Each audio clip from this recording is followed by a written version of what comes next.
আসসালামু আলাইকুম রহমতুল্লাহি বারাকাতু। সুপ্রিয় দর্শক, যে যেখান থেকে দেখছেন সকলকে স্বাগত জানাচ্ছি আজকের ভিডিওতে। আশা করছি সকলে ভালো আছেন।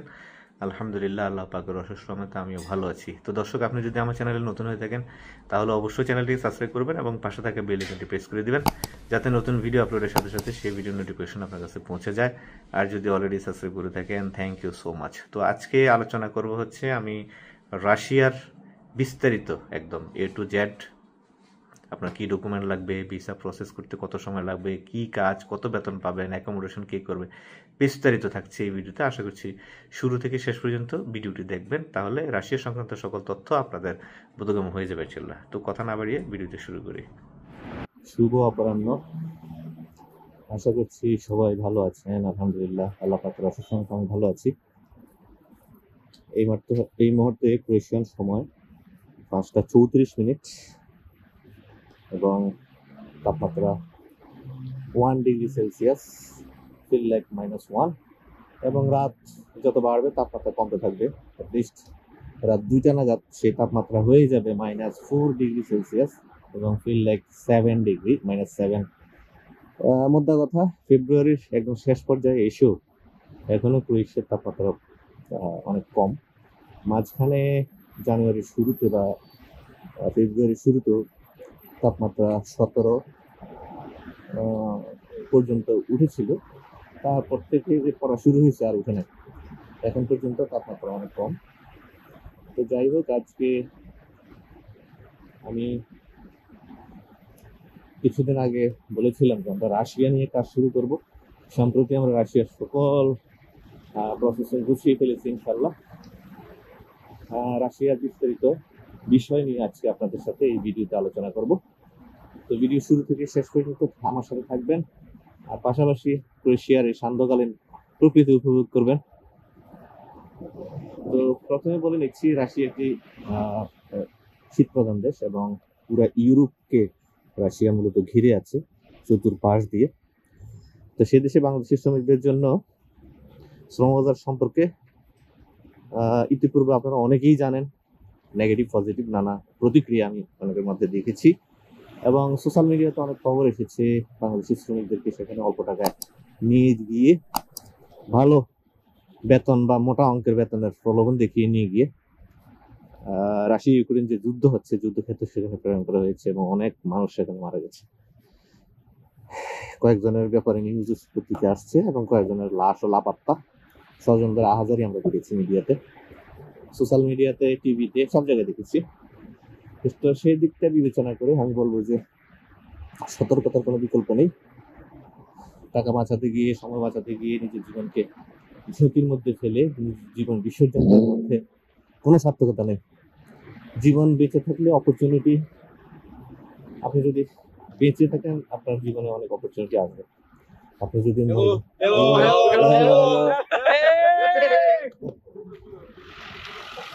ক্রোয়েশিয়ার ছোট ছোট পোলাপান স্কুলের, তো অনেক অপরচুনিটি আপনার লাইফে আসবে। আপনি যদি বেঁচে থাকেন, আপনার যদি জীবনটা বেঁচে যায়, আর যদি মরে যান সব শেষ। আপনার মৃত্যুর সাথে সাথে কিন্তু আপনার পৃথিবীর যাবতীয় ক্রিয়াকলাপ, পৃথিবীর সকল কিছু আপনার শেষ, সাথে আপনার স্বপ্ন সব শেষ হয়ে যাবে। তো যাই হোক, ভূমিকা লম্বা না করে ভিডিওটি শুরু করি। আজকের আলোচনার বিষয় হচ্ছে আমাদের রাশিয়া। তো এটা আমি একটা ড্রাফট করেছি, ড্রাফট অনুযায়ী, সিকোয়েন্স অনুযায়ী আমি আপনাদেরকে পড়ে শোনাবো, পাশাপাশি মাঝে মাঝে এগুলো বিশ্লেষণ করব। তো রাশিয়ায় বাংলাদেশি শ্রমিকদের জন্য শ্রমবাজার সম্প্রতি উন্মুক্ত হয়েছে। বিশেষ করে নির্মাণ, রেস্টুরেন্ট ও জাহাজ শিল্প খাত, এই 3টি সেক্টরে মোটামুটি ভালো কাজ হচ্ছে বাংলাদেশি শ্রমিকদের জন্য। এই জন্য আপনার প্রয়োজনীয় যেসব ডকুমেন্ট লাগবে সেগুলো হলো আপনার পাসপোর্ট, কমপক্ষে 2 বছরের মেয়াদ থাকতে হবে পাসপোর্টে। আপনার জাতীয় পরিচয়পত্র NID কার্ড থাকতে হবে। যদি NID কার্ড আপনার না থাকে সেক্ষেত্রে আপনার বার্থ সার্টিফিকেট আপনাকে সংযুক্ত করতে হবে। পাসপোর্ট সাইজের ছবি লাগবে আপনার, সাম্প্রতিক তোলা রঙিন পাসপোর্ট সাইজের ছবি লাগবে, সাদা ব্যাকগ্রাউন্ড এবং ম্যাট পেপারে প্রিন্ট করা। এটা আপনার একটা ছবি সাধারণত লাগে, 3টা বা 4টা আপনি করে রাখতে পারেন, একটা লাগে সাধারণত। তারপরে আপনার মেডিকেল সার্টিফিকেট লাগবে, স্বাস্থ্য পরীক্ষার রিপোর্ট আপনাকে প্রোভাইড করতে হবে। আপনাকে পুলিশ ক্লিয়ারেন্স সার্টিফিকেট দিতে হবে। তবে শুরুতে পুলিশ ক্লিয়ারেন্স সার্টিফিকেট না থাকলে সমস্যা নাই, যখন আপনার পারমিট আসবে এবং প্রয়োজনীয় সকল ডকুমেন্ট চলে আসবে সেই সময় আপনি এম্বাসিতে যখন ফেস করবেন সেই সময় আপনাকে পুলিশ ক্লিয়ারেন্স সাথে দিতে হবে। এবং রাশিয়ার এম্বাসি বাংলাদেশে আছে এবং বাংলাদেশ থেকেই আপনি জমা দিয়ে ভিসা সংগ্রহ করতে পারবেন। আর লাগবে হচ্ছে আপনার দক্ষতা বা প্রশিক্ষণের সার্টিফিকেট। প্রযোজ্য ক্ষেত্রে কিছু কিছু ক্ষেত্রে যদি একদম স্কিল্ড ওয়ার্কার চায় সেক্ষেত্রে আপনাকে অভিজ্ঞতা সনদ, ক্ষেত্র বিশেষে ভিডিও দিতে হতে পারে। তারপর লাগে আপনার শিক্ষাগত যোগ্যতা সার্টিফিকেট। অনেক কোম্পানি এসএসসি, এইচএসসি পাস এরকম মেনশন করে দেয়। তো সেক্ষেত্রে আপনাকে এসএসসি বা এইচএসসি সার্টিফিকেট যদি চায় আপনাকে সেটা প্রোভাইড করতে হবে। এখন হচ্ছে বেতন এবং অ্যাকোমোডেশন। বেতন হচ্ছে রাশিয়ায় বাংলাদেশি শ্রমিকদের বেতন হচ্ছে কাজের ধরন, দক্ষতা ও অভিজ্ঞতার উপর নির্ভর করে। এটা শুধু রাশিয়া না, মিডল ইস্ট সহ সারা পৃথিবীর যেখানেই আপনি অ্যাজ এ শ্রমিক হিসেবে বাংলাদেশ থেকে যাইতে চান প্রত্যেকটা দেশেই কিন্তু আপনার জন্য সেটা প্রযোজ্য। আপনার দক্ষতা, আপনার অভিজ্ঞতা এগুলোর উপর নির্ভর করে হচ্ছে আপনার বেতন ভাতা। তো নির্মাণ শ্রমিক হিসেবে যারা কাজ করে তাদের বেতন সাধারণত শুরু হয় $600 থেকে $1200 পর্যন্ত, অর্থাৎ বাংলাদেশি টাকায় 70 থেকে 1,40,000 টাকা পর্যন্ত বেতন আপনি পেতে পারেন রাশিয়াতে আপনার যোগ্যতা অনুযায়ী। এবং রাশিয়াতে এটা ডলার হিসাবে আমরা বললো, আপনার রাশিয়াতে মূলত ওরা স্থানীয় মুদ্রার নাম হচ্ছে রুবল। রুবল হিসাবে ওরা আসলে স্যালারি দেয়। কোনো কোনো কোম্পানি ডলারেও বেতন দেয়।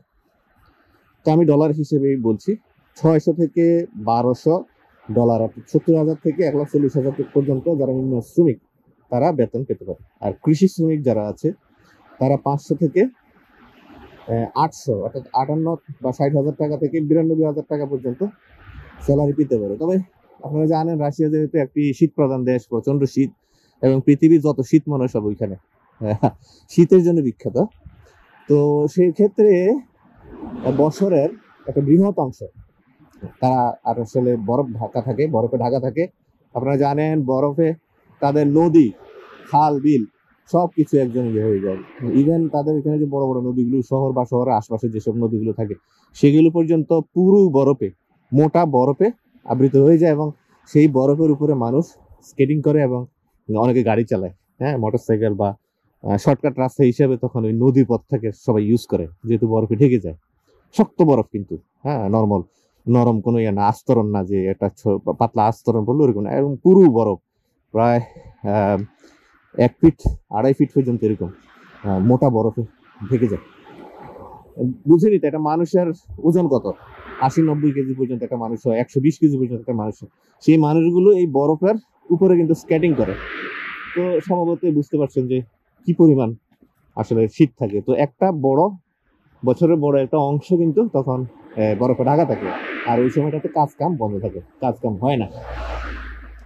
তো সেই ক্ষেত্রে কৃষি সেক্টরে আসলে কাজের সুযোগটা খুব কম সময়ের জন্য থাকে এবং অল্প সময়ের পরেই কিন্তু আবার শীত পড়ে যায়, তখন তারা বেকার হয়ে যেতে হয়। সেই জন্য আমি বলবো জাহাজ শিল্প এবং কনস্ট্রাকশন সেক্টর এই দুটো ক্ষেত্রে আপনার অ্যাপ্লাই করলে সবচেয়ে ভালো হবে। আর আমরা কাজ করছি কনস্ট্রাকশন সেক্টরে, ঠিক আছে? আমরা কি কাজ করছি সেগুলো নিয়ে আমি একটু পরে বলছি, আগে কথাগুলো বলে শেষ করি। আমি যারা নির্মাণ শ্রমিক তাদের বেতন বললাম $600 থেকে $1200, আর যারা কৃষি শ্রমিক হিসেবে যাবে তারা $500 থেকে $600, যারা হোটেল ও রেস্টুরেন্ট কর্মী হিসেবে যাবে তাদের $500 থেকে $600, অর্থাৎ ওই কৃষি শ্রমিকদের মতোই। তবে এখানে একটা প্লাস পয়েন্ট আছে, যদি আপনি রেস্টুরেন্ট শ্রমিক হিসেবে যেতে পারেন সেক্ষেত্রে আপনি সারা বছরই, যদি প্রতিষ্ঠিত কোনো রেস্টুরেন্টে হয়, আপনি ওখানে কাজ করতে পারবেন। কারণ হচ্ছে সেখানেও কিন্তু ফুড ডেলিভারি সহ নানা কাজের অপরচুনিটি থাকে, যেহেতু শীত প্রধান দেশ। তো প্রত্যেকটা শীত প্রধান দেশেই কিন্তু ফুড ডেলিভারির আছে, চাহিদা থাকে, হ্যাঁ। আর মানুষরা তখন একটু ঘরমুখী থাকে, বাইরে একটু কম বেরোয়, তো তারা ঘরে বসে বসে অর্ডার করে খাবার খেতে তখন পছন্দ করে। এটা ইউরোপেও আমরা দেখেছি। এটা পৃথিবীর প্রত্যেকটা দেশে এরকম হয়। তো সেখানে এই অপরচুনিটিটা আছে, আপনি এটা করতে পারেন যদি এরকম কোনো সুযোগ সুবিধা পান আর কি। বাট আমাদের কাছে শুধু কনস্ট্রাকশন রিলেটেড কাজ। তো যাই হোক, রেস্টুরেন্টের বেতনও অনেকটা কৃষি শ্রমিকদের মতনই হয় তাদের, অর্থাৎ 500 থেকে $600 মধ্যে, অর্থাৎ বাংলা টাকায় 58,000 থেকে 1 লাখ বা 92,000 টাকা পর্যন্ত এরকম বেতন আপনি পেতে পারেন।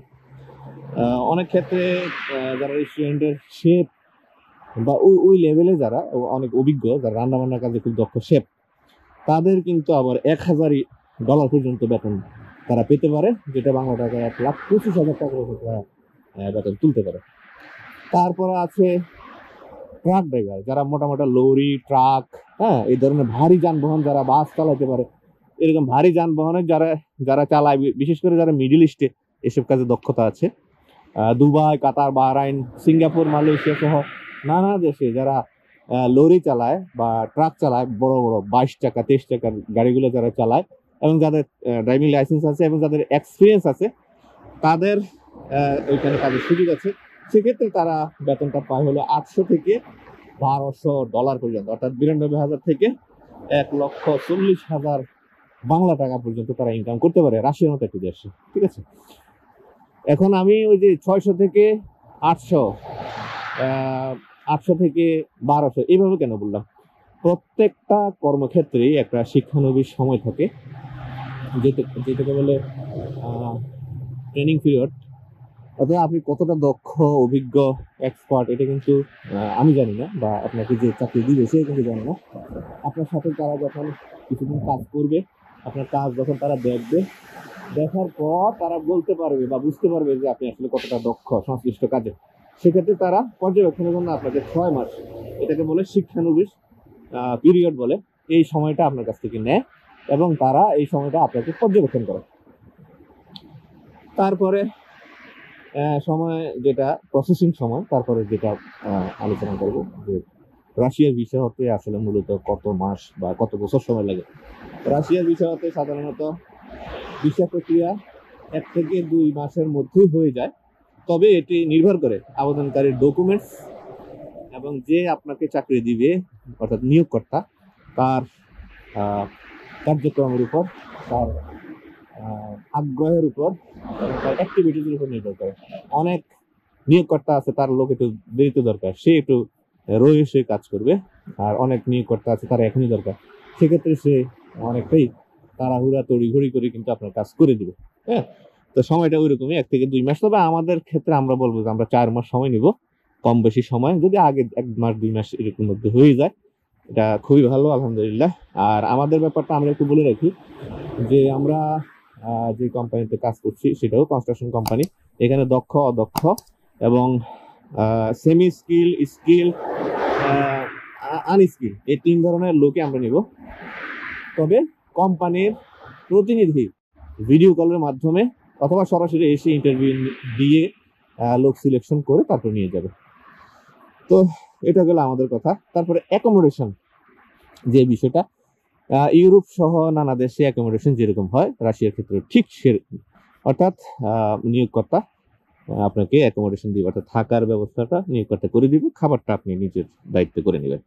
ঠিক আছে। আর টিআরসি যেটা টেম্পোরারি রেসিডেন্স কার্ড, সেটা রাশিয়া সাধারণত আপনারা জানেন যে 1 বছরের বিষয় হয়, 2 বছরের কন্ট্রাক্ট থাকে।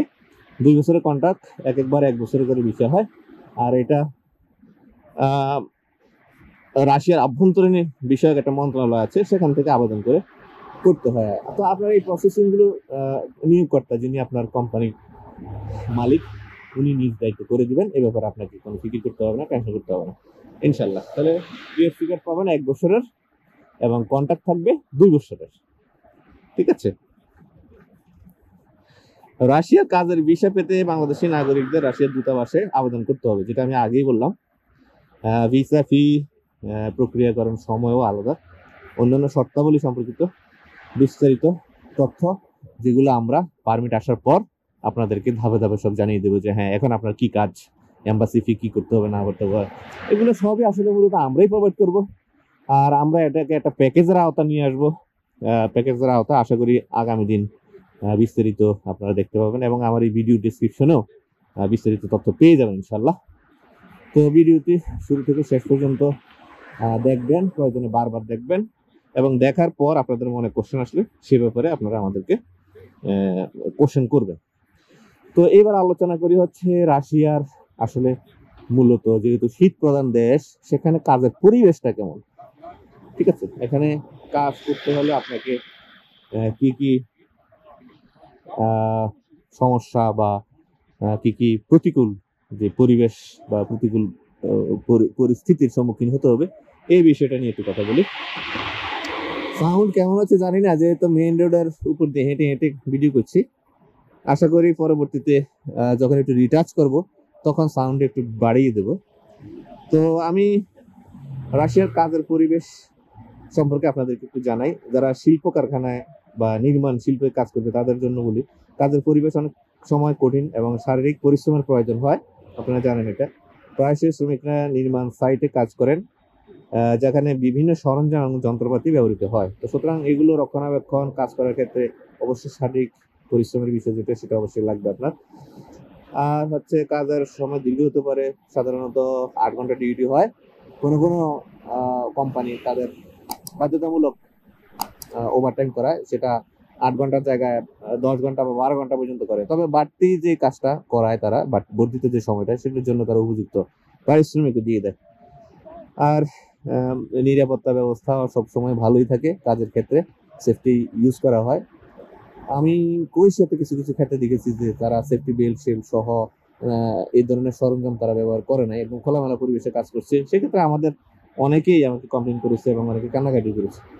তো এই ক্ষেত্রে এটাও মাথায় রাখবেন যে আজ পর্যন্ত আমি যতটুকু তথ্য পেয়েছি এবং এ পর্যন্ত যারা রাশিয়াতে আছে, আমাদের একটা বড় লবিং আছে আলহামদুলিল্লাহ আপনাদের দোয়ায়। সবার সাথে আলোচনা করে আমি যতটুকু বুঝতে পেরেছি যে রাশিয়ার কাজের পরিবেশ যথেষ্ট ভালো এবং নিরাপত্তা ব্যবস্থাও খুব ভালো। সরকারের কি করেছে না করেছে সেটা নিয়ে আমাদের জানার বিষয় না, তিনি কি স্বৈরাচার নাকি এইসব নিয়ে দেখার বিষয় না। আচ্ছা, কৃষি শিল্প সম্পর্কে একটু বলি। সেক্ষেত্রে কাজের শারীরিক পরিশ্রম তো অবশ্যই আছে, আর সেটা তাপমাত্রা এবং আবহাওয়ার উপরে নির্ভরশীল অনেকটা, যেটা আমি আগে আলোচনা করে ফেলছি যে শীত প্রধান দেশ, সেক্ষেত্রে কৃষি ক্ষেত্রটা আসলে বছরের একটা বিশাল অংশ জুড়ে কিন্তু বন্ধ থাকে, বরফ ঢাকা থাকে। হ্যাঁ, তো এটা আসলে বিষয়টা এরকমই। অর্থাৎ কিছু কিছু ক্ষেত্রে শ্রমিকদের নিজস্ব বাসস্থান ব্যবস্থা করা হয়, তবে কখনো কখনো অন্যদের সঙ্গে শেয়ার করে থাকতে পারে। যারা কৃষিক্ষেত্রে কাজ করে, অনেক সময় কোম্পানিগুলো যেই জায়গা তাদের কৃষি সাইট থাকে আর কি, সেখানে কাজের ব্যবস্থা করে দেয়, মানে থাকার ব্যবস্থা করে দেয়, অ্যাকোমোডেশন করে দেয়, ঘর উঠে দেয়।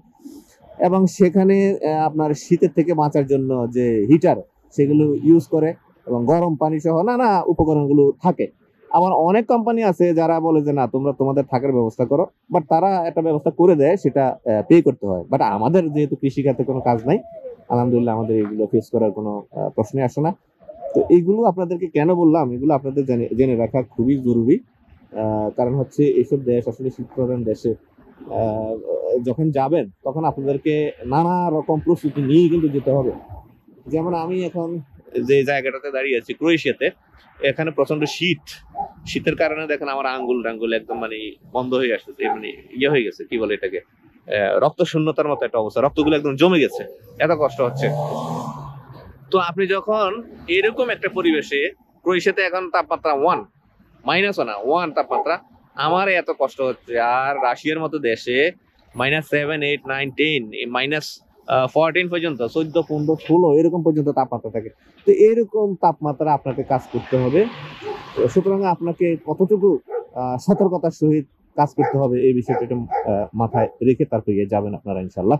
আর আমাদের মাধ্যমে যারা প্রসেস করবেন, ভিডিও ডেসক্রিপশনে বিস্তারিত সকল তথ্য দেয়া থাকবে এবং এই বিষয়ে আমি অফিসকে ইনফর্ম করে দিব আপনাদের সাথে যথাযথ সহযোগিতা করার জন্য ইনশাল্লাহ।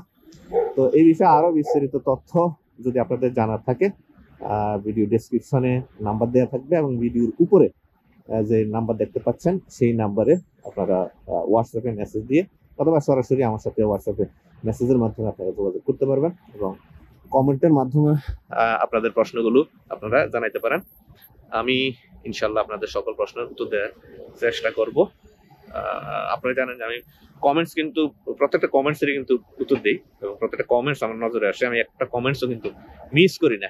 কিছু কিছু কমেন্টস আছে যেগুলোর উত্তর দেওয়াটা আমি প্রয়োজন বোধ করি না, বিধায় আমি উত্তর দিই না, বাট ম্যাক্সিমাম কমেন্টের উত্তর আমি দিয়ে থাকি।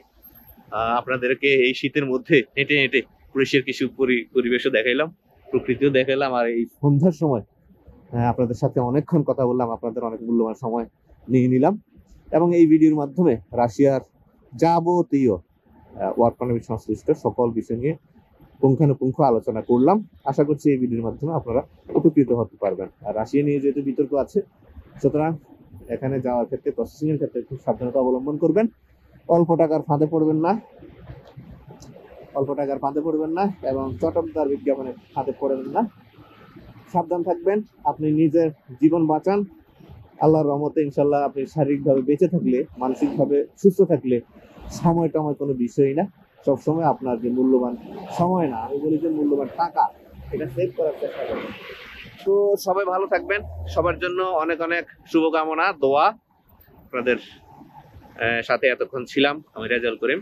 পরবর্তী ভিডিওতে আবার দেখা হবে, সে পর্যন্ত আল্লাহ হাফেজ।